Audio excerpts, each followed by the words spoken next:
Siamo all'interno del massiccio del Supramonte, una zona di altopiani carsici scavati da fiumi che hanno creato, attraverso una sistematica azione corrosiva, gole e voragini di grande effetto visivo.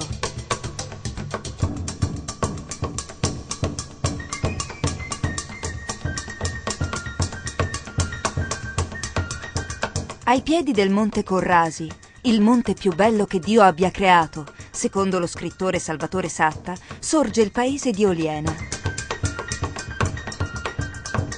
Il centro storico, tutt'oggi ben conservato, offre una serie di scorci caratteristici. Le case, tutte vicine tra loro, sembrano sostenersi l'un l'altra. Le vie sono lastricate di acciottolato o impredau, secondo il dialetto locale. Ma l'aspetto più particolare del paese è rappresentato dai murales che decorano le facciate delle case dalla metà degli anni 70. Riproducono scene di vita paesana e le persone con le armi da fuoco non vogliono rappresentare una minaccia, ma solo un richiamo al giorno di Pasqua, quando la processione che attraversa il paese viene accompagnata da spari di fucile caricati a salve.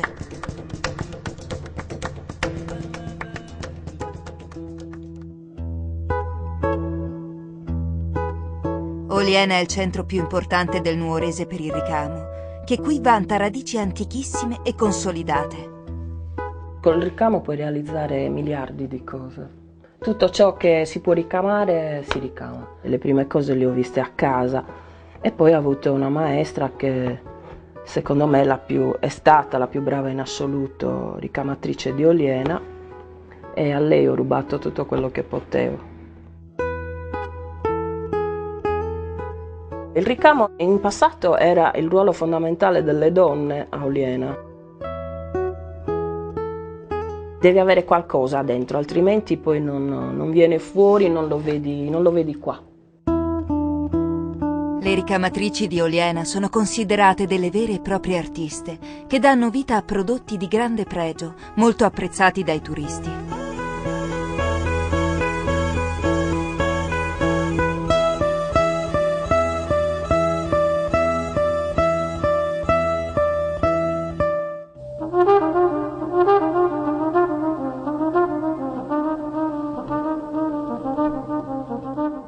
La campagna nei dintorni di Oliena è ricca di fattorie e insediamenti rurali. È in questa zona che viene prodotto il vino nepente, un particolare tipo di cannonau. Il vitigno, importato dalla Spagna e presente anche in altre zone della Sardegna, grazie al clima secco e al terreno sabbioso, ha qui trovato le condizioni ideali di insediamento. È dal 1972 che il Cannonau DOC prodotto nel territorio ha preso la sottodenominazione di Nepente di Oliena. La cantina sociale di Oliena lavora l'uva conferita da circa 100 soci e abbina ai metodi tradizionali di lavorazione delle tecnologie avanzate, quali la vinificazione a temperatura controllata. Prima dell'imbottigliamento finale, il vino è conservato in botti di rovere, da un minimo di 6 mesi a un massimo di 2 anni. Anche Gabriele D'Annunzio, pur astemio, ebbe occasione di apprezzarlo. Ancora oggi sulle etichette delle bottiglie compare la sua famosa citazione: Non conoscete il nepente d'Oliena neppure per fama? Ahi Lasso, io sono certo che se ne beveste un sorso non vorreste mai più partirvi. Sul versante est del massiccio calcareo del Corrasi, a pochi chilometri da Oliena, si trova la più grande sorgente carsica della Sardegna, la fonte Sugologone. La sorgente, solo parzialmente esplorata, alimenta il fiume Cedrino. La fonte ha sempre rappresentato un'importante risorsa idrica e dà acqua potabile ai comuni di Oliena, Dorgali e alla Baronia. L'acqua sgorga direttamente da un fiume sotterraneo e dà vita a un limpidissimo laghetto che con le sue grotte richiama molti appassionati speleosub.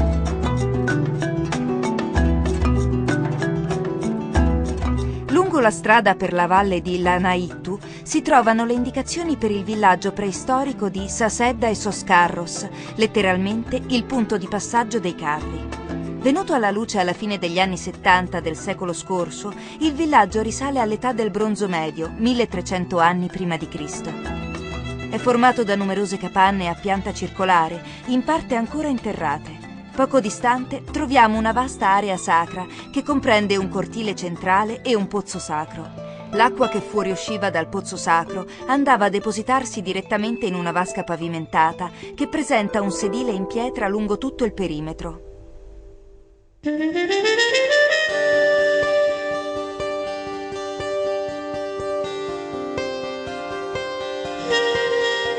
Nel cuore della Barbagia troviamo il paese di Orani. Ci imbattiamo subito nella chiesetta di Sant'Andrea, che pur ridotta quasi a un rudere, conserva ancora un bel campanile in stile gotico aragonese. La chiesa, costruita a cavallo tra il 1500 e il 1600, era il centro spirituale del marchesato di cui Orani era sede. Tra gli altri edifici di spicco, la piccola chiesa di Nostra Signora d'Itria, che presenta sulla facciata delle incisioni di Costantino Nivola, scultore di fama mondiale, nativo proprio di Orani.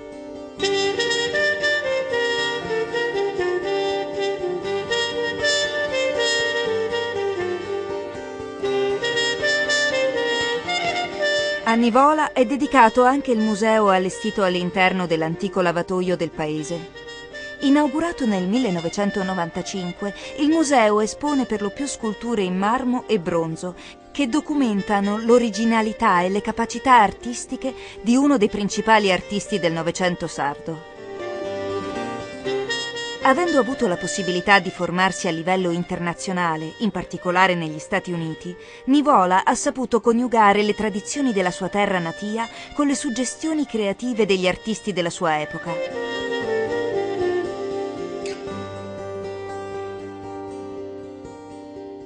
Il secondo padiglione del museo, inaugurato nel novembre 2004, espone una serie di opere realizzate attraverso il cosiddetto sandcasting, delle colate di cemento su uno stampo di sabbia. L'uso di questa tecnica portò Nivola all'apice del successo in America. La sua arte sembra riunire con naturalezza elementi apparentemente distanti, razionalità e passione, progettualità e spontaneità, interesse per la sperimentazione e volontà di comunicare, attaccamento alle radici e ricerca di valori universali.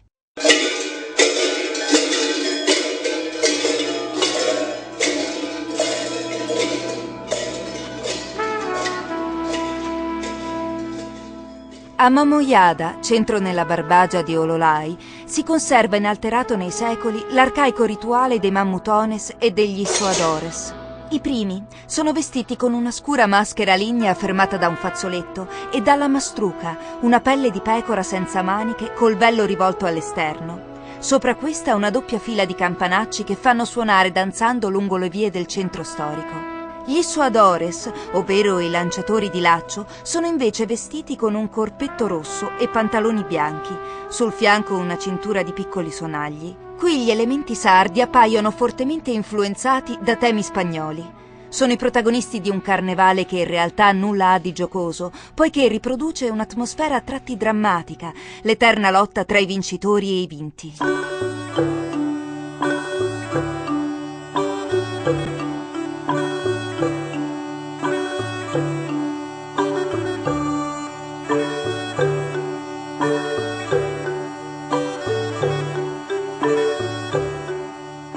fanno la loro comparsa nelle vie del paese in varie occasioni: il 17 gennaio, l'ultima domenica di Carnevale e il martedì grasso. Il corteo procede a piccoli passi, andando avanti col piede sinistro, retrocedendo col piede destro, mentre l'altra fila procede in maniera opposta.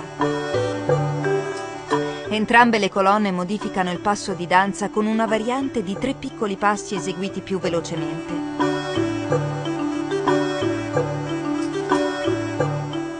Gli suadores, con una fune molto leggera, fatta di un giunco intrecciato, catturano al volo le giovani donne presenti. È un segno di auspicio per la buona salute e fertilità. Percorrono il centro fino a sera, quando finalmente esplode la festa, che allontana definitivamente i fantasmi della paura.